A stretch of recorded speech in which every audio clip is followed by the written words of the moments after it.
Bonjour et bienvenue dans Géopolitis, dont voici le sommaire. Entre 6 et 8 millions de morts, selon de nouvelles estimations de l'OMS. L'épidémie de Covid est la plus meurtrière depuis la grippe espagnole. La course contre la montre entre vaccins et variants est lancée. C'est l'Inde qui se trouve maintenant en première ligne, avec une épidémie hors de contrôle. Et reviendra-t-on à la vie normale, avec le fameux passeport sanitaire qui alimente les débats ? C'est un mot très fortement connoté, apartheid vaccinal, un mot prononcé récemment par l'ex-directeur de l'OMC, Pascal Lamy. Nous sommes menacés, le monde est menacé dans les mois qui viennent d'une sorte d'apartheid vaccinal. Seulement 2% des Africains ont reçu au moins une dose de vaccin contre 49% des Américains. À ce rythme, il faudra attendre 2023 pour le seuil d'immunité collective planétaire, ce qui permet au virus de muter et peut-être de résister au vaccin. Personne ne pourra crier victoire tant que 80% de la population mondiale ne sera pas vaccinée. Mais d'ici là, une grande partie des pays émergents se seront enfoncés dans une crise économique et sociale majeure. Alors, pourquoi le programme COVAX de distribution gratuite de vaccins est-il si lent ? Faut-il lever les brevets malgré le tir de barrage de l'industrie pharmaceutique ? L'OMS, qui vient de tenir son Assemblée mondiale de la santé, a-t-elle été à la hauteur ? Le virus est-il échappé dans le laboratoire chinois ? Une hypothèse relancée par des scientifiques. Autant de questions que nous poserons à notre invité, l'épidémiologiste Didier Pittet, qui vient de remettre à Emmanuel Macron un rapport critique sur la gestion de l'épidémie en France. Juste après ce retour sur la course contre la montre entre vaccins et variants.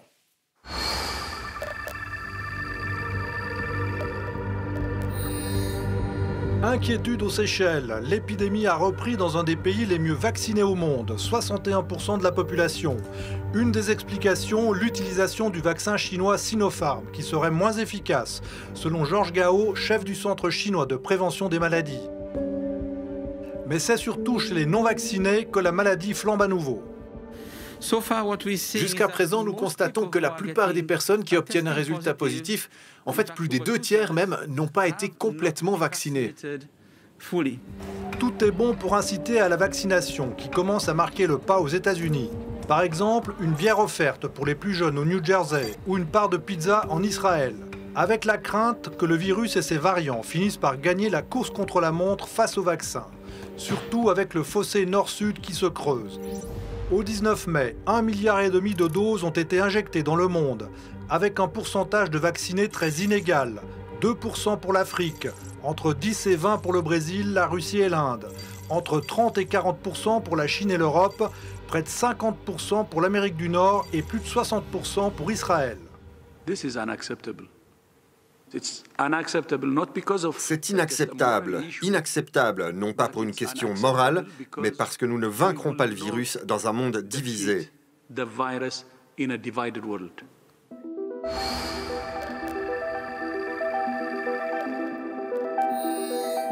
La réponse, c'est le programme COVAX, qui doit permettre d'ici fin 2021 de distribuer gratuitement 2 milliards de doses, dont la moitié aux 92 pays les plus pauvres. Mais un peu plus de 65 millions de doses seulement ont été distribuées. Un échec pour la solidarité, dénoncé par la nouvelle directrice de l'OMC. Par exemple, son pays, le Nigeria, peuplé de 200 millions d'habitants, n'a reçu que 16 millions de doses. Nous devons donc décentraliser la fabrication. Il est anormal que l'Afrique, avec 1,3 milliard d'habitants, dispose de 0,17% de la capacité de production mondiale. Reste donc à s'attaquer aux brevets des très riches pharma pour fabriquer le vaccin dans les pays qui ont le moins accès. Ce que propose Joe Biden à la surprise générale. Un coup de com' avec l'annonce d'un don global de 80 millions de doses, alors que les États-Unis continuent à interdire l'exportation des ingrédients servant à fabriquer les vaccins.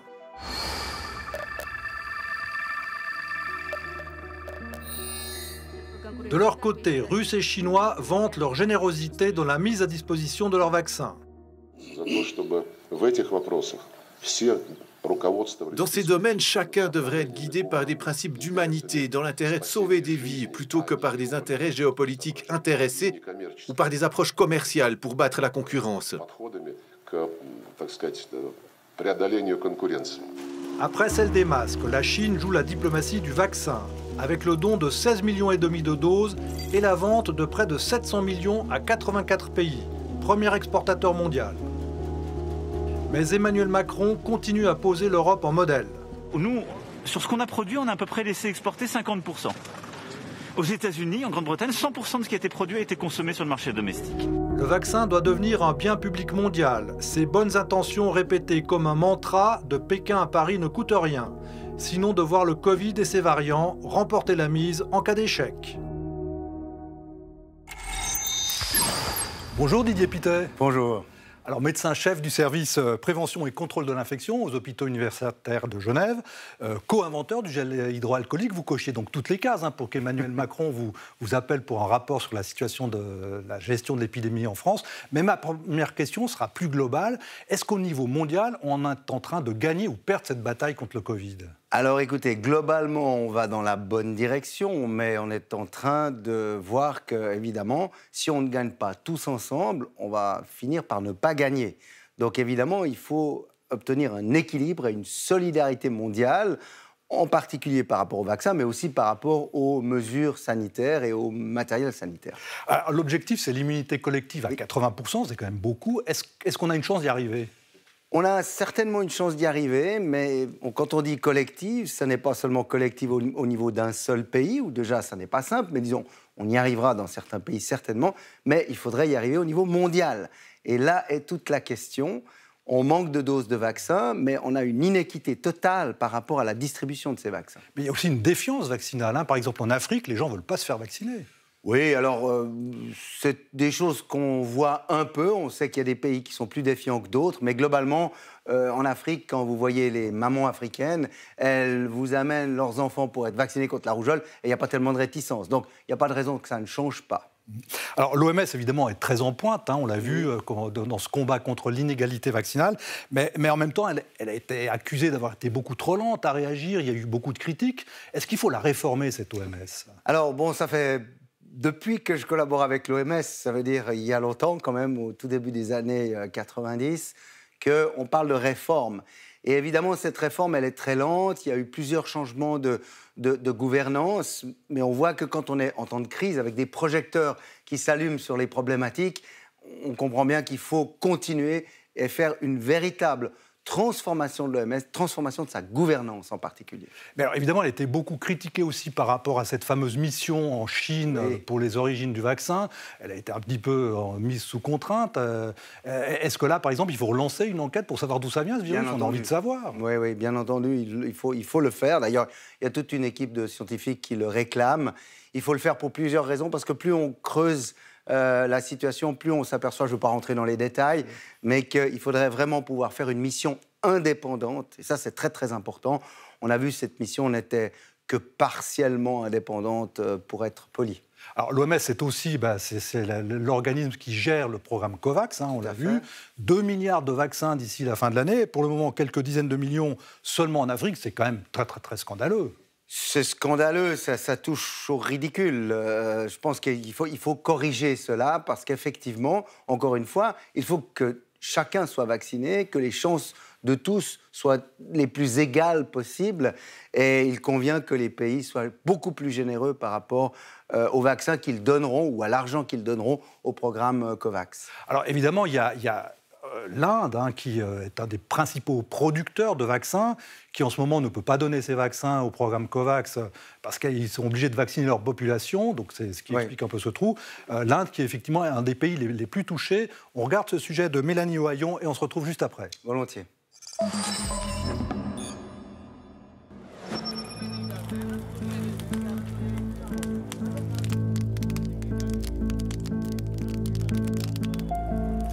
À une centaine de kilomètres de la capitale, ces crématoriums à ciel ouvert ont été improvisés à la hâte et fonctionnent jour et nuit ces dernières semaines. Nous travaillons tous 24 heures sur 24 pour que ces familles puissent incinérer leurs morts. Il faut que cette pandémie se termine bientôt. Ces crématoriums de fortune se multiplient jusque dans le centre de New Delhi pour faire face à cette deuxième vague extrêmement meurtrière, avec plus de 4000 décès par jour. Les hôpitaux submergés ne parviennent plus à accueillir tous les malades et manquent de tout. Alors jusque dans la rue, on désespère de trouver de l'oxygène. La pénurie favorise le marché noir où les prix sont jusqu'à 10 fois plus élevés, une seule bonbonne pouvant parfois dépasser les $1000. La situation était sous contrôle il y a quelques semaines. Et puis cette deuxième vague est arrivée comme une tempête. Dépassé par les événements, jamais depuis son élection, Narendra Modi n'avait fait face à des critiques aussi virulentes. Incompétence criminelle ou excès d'arrogance pour certains, Modi annonçait il y a 2 mois à peine la fin de l'épidémie en Inde, en organisant de grands rassemblements politiques pour plusieurs élections régionales et en maintenant les festivités du Kumbh Mela, l'un des plus importants festivals hindous. Pour endiguer la flambée des cas, la capitale a décrété fin avril un confinement de 2 semaines. Le Bengale occidental vient de faire de même. Partout, on tente d'accélérer la cadence des vaccinations. Et même si plus de 40 millions d'Indiens ont reçu leurs 2 doses, cela ne représente que 3% de la population. Tout le monde va recevoir un ticket. Tout le monde va recevoir un ticket. Et l'Inde manque de doses. Paradoxe pour ce pays qui abrite le plus grand fabricant de vaccins au monde et qui a déjà exporté plus de 60 millions de doses. Aujourd'hui, l'aide d'urgence afflue ici quasi quotidiennement. Des États-Unis, de Russie, de France, du Royaume-Uni ou du Qatar. Tous observent avec inquiétude l'évolution du variant indien qui pourrait les frapper à leur tour. Bon, alors l'Inde qui produit l'essentiel des médicaments génériques dans le monde et d'autres pays, après Joe Biden, réclament la levée des brevets. Est-ce que c'est une bonne idée, ça? Alors, c'est une des 3 bonnes idées, parce que dans la fabrication d'un vaccin, il y a le brevet, il y a le transfert de technologie, et puis il y a la production elle-même. Alors évidemment, la levée de brevets ne suffit pas en elle-même pour transformer le système, en tout cas pas dans l'immédiat, parce qu'il faut encore que les compagnies transfèrent la technologie. Puis ensuite, pour la production, il y a davantage de sites dans lesquels on peut faire de la production. Mais par contre, le transfert de brevets sera essentiel pour un futur à 1 an, 2 ans, ou un futur à 5 ou 10 ans. Donc, cette question des transferts de brevets, elle est essentielle. Mais on voit bien les réticences de l'industrie, des big pharma. Vous qui avez donné votre brevet du gel hydroalcoolique à l'OMS, ça vous fait sourire quand même? Ça me fait bien sourire parce qu'en fait, on nous dit « Oui, mais c'est très compliqué de fabriquer des vaccins ». C'est ce qu'on m'a dit aussi pour la solution hydroalcoolique. Donc, on est capable aujourd'hui d'en faire dans tous les pays du monde, on l'a vu, dans des conditions très modestes. Après, évidemment que ce transfert de technologie doit avoir lieu. Les compagnies doivent aider à faire ce transfert de technologie. Elles ne veulent tout simplement, jusqu'à aujourd'hui, pas le faire. Parce qu'évidemment, elles veulent répondre à leurs investisseurs qui ont investi, qui ont mis du capital risque. Enfin, mais aujourd'hui, on pourrait largement trouver des solutions pour corriger tout cela, de manière à ce que les investisseurs aient un tout petit peu moins de retour sur investissement. Mais par contre, les patients à travers le monde, eux, reçoivent des vaccins. Bon, ce qui est vrai quand même, il faut leur accorder ça, c'est qu'un vaccin seulement sur 10 aboutit. Donc c'est quand même des milliards qui sont investis. Oui, donc, mais voilà. Je rappelle que cette fois-ci, l'Europe a mis de l'argent sur la table. Cet argent, c'est le vôtre, c'est le mien, c'est le nôtre. Et avant même d'obtenir les vaccins. Donc ça veut dire qu'il y a eu quand même un chèque en blanc. On vous achètera ce que vous produirez ou ne produirez pas. Donc ça devrait quand même être un retour solidaire vis-à-vis de cette donation, si on veut, absolument exceptionnelle au départ. Oui, alors c'est vrai, quand on voit aussi les chiffres, par exemple les revenus de Pfizer, 26 milliards de dollars, Moderna, 15 milliards, des patrons devenus milliardaires, ça peut choquer, ça? Écoutez, ça peut choquer, oui, ça peut. On pourrait dire que peut-être qu'on pourrait devenir un peu moins rapidement milliardaire, mais un peu plus solidaire, de manière à ce que Au fond, on offre des doses dans le monde entier. Ce serait évidemment la première étape. Ensuite, l'étape suivante, c'est de se dire, mais pourquoi est-ce qu'on ne pourrait pas fabriquer du vaccin en Afrique? Alors certainement pas, ni demain, ni à la fin de l'année, ni peut-être l'année prochaine, mais peut-être dans 2, 3, 5 ans. Oui, parce qu'il va falloir continuer à se vacciner chaque année, quoi. Oui, alors pour le Covid, actuellement, on pense que probablement on aura besoin d'une 3e dose. Peut-être ensuite, chaque année, on le sait pas encore complètement, mais c'est tout à fait possible. Et puis, une fabrique de vaccins peut fabriquer d'autres vaccins. Et quand on sait le besoin de vaccins à travers la planète, on s'imagine bien que ce ne sera pas une ressource inutilement investie. Alors j'imagine que, comme moi, vous êtes vacciné, oui, on a l'âge de ça, hein, et que vous pourrez bientôt disposer de ce fameux passeport sanitaire pour se déplacer. Alors oui, on se retrouve tout de suite après ce sujet d'Anne Delette et Cyril Pierre. Et volontiers.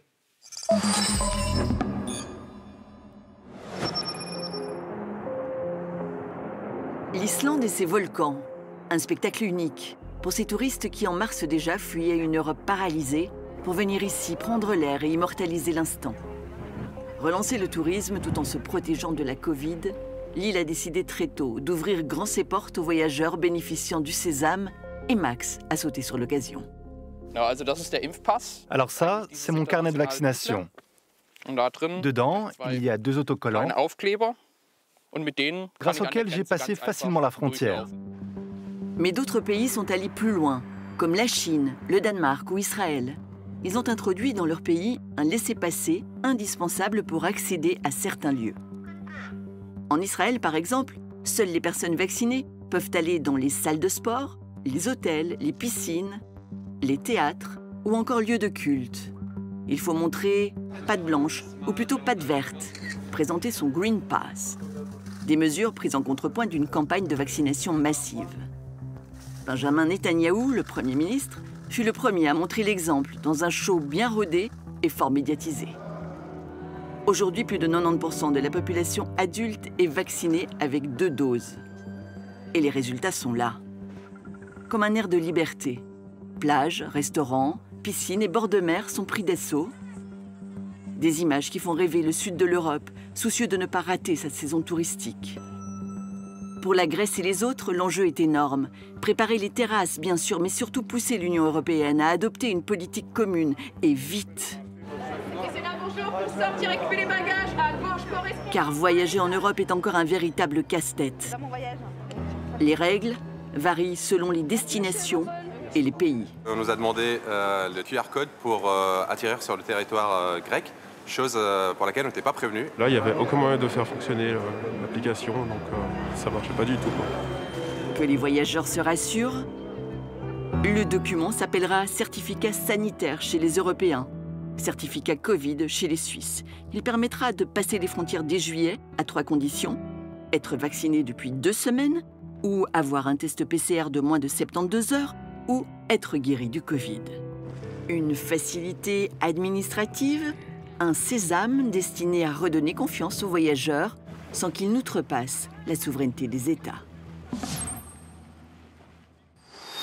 Alors finalement, ce passeport sanitaire qu'on attend tous, est-ce que c'est une bonne chose ou est-ce que ça va être une nouvelle source d'inégalité? Écoutez, non, c'est une bonne chose. On en parlait déjà, on parlait de certificat sanitaire déjà au mois d'avril 2020. Au moment où on a déconfiné, on a dit à un moment donné, il faudra régler cette problématique parce qu'il y a des gens qui auront été infectés, il y a des gens qui devront être vaccinés, il y a des gens qui le seront un peu plus tardivement.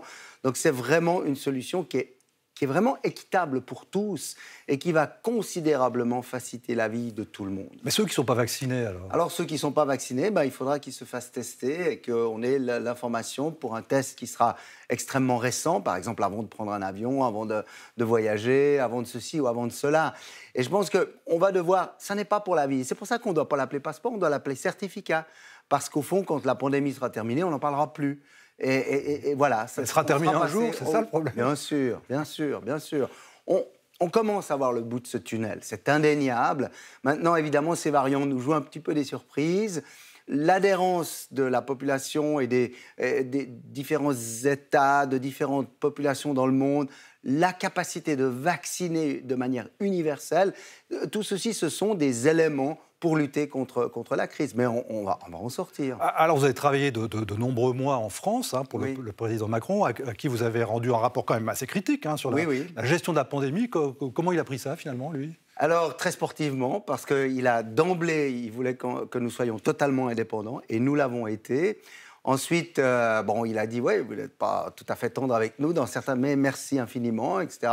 Il a même trouvé qu'on était un tout petit peu trop généreux avec eux par rapport à la science française. Et alors là, à ce moment-là, on lui a expliqué qu'on n'a pas eu le temps, puisqu'on devait rendre pour l'échéance de l'Assemblée mondiale de la santé qui a démarré ce lundi. Mais normalement, tous les pays auraient dû faire cet exercice. Il n'y en a pas beaucoup. Il y en a en tout cas 6 à 7 que nous connaissions parce qu'on a eu contact avec tous ces pays. La plupart n'ont pas fait ce que nous avons fait. La Suisse, par exemple. Alors, je n'ai pas idée sur le fait qu'on n'a pas eu de contact avec la Suisse, une telle mission en Suisse. Mais nous sommes la seule mission qui a accédé aux problématiques sanitaires, économiques, sociales et de politique publique. Et ça, en ce sens-là, parce que c'est une approche très générale et très globale, cette mission est unique. D'accord. Alors finalement, qu'est-ce qu'on a appris de cette crise pour finalement mieux préparer la prochaine pandémie ? Tout le monde dit qu'il y en aura une autre. Oui, alors globalement, on a aussi dans notre rapport regardé un petit peu ce qui s'était passé à l'OMS. Il y a une révision de l'OMS qui doit être faite, de sa gouvernance. Il y a l'Europe de la santé qui a été totalement absente en début de crise, qui est en train de se corriger.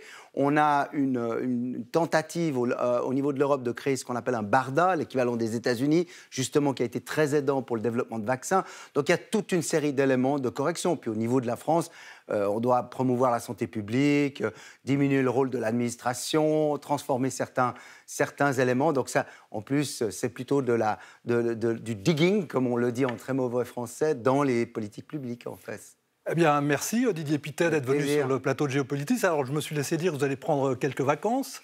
Oui, tout à fait. Alors, certains dans ma famille me forcent à en prendre. Alors, bonnes vacances, Didier Pittet. Merci infiniment, c'est très gentil. Au sommet des épidémies les plus mortelles, il y a la variole qui a fait des centaines de millions de morts au cours de l'histoire. Une maladie définitivement éradiquée en 1980 grâce au vaccin. C'est notre séquence ce jour-là.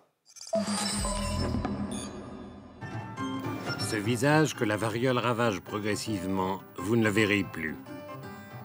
La maladie, aboutissant parfois à la cécité, tuait une personne sur 4. C'est à la fin du XVIIIe siècle déjà que le médecin anglais Jenner mettait au point un vaccin antivariolique. Il aura fallu 2 siècles pour bannir cette maladie contagieuse de notre planète.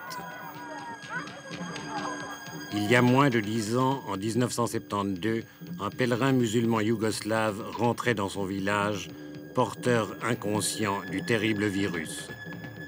La variole ayant disparu de ce pays depuis 40 ans, ont mis 4 semaines pour comprendre. La mort d'une jeune fille de 17 ans déclencha l'alarme. L'épidémie s'était déjà propagée dans 25 régions. Une véritable mobilisation nationale permit de découvrir les varioleux, de vacciner en 3 semaines plus de 18 millions de personnes, de mettre en quarantaine les malades et leurs contacts. Proposée en 1958 par l'Union soviétique à l'Assemblée mondiale de la santé, 10 ans plus tard, une campagne mondiale permit de traquer la variole en fournissant personnel sanitaire et vaccins. Des populations entières furent informées, mobilisées et motivées par la distribution de primes pouvant aller jusqu'à 1 000 $ pour les cas découverts.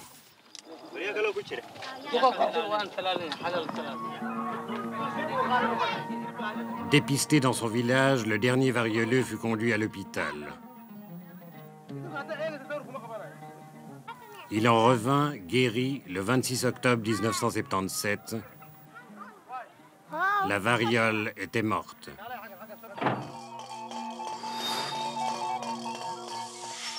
Avant de conclure cette émission, voici quelques suggestions pour approfondir votre réflexion.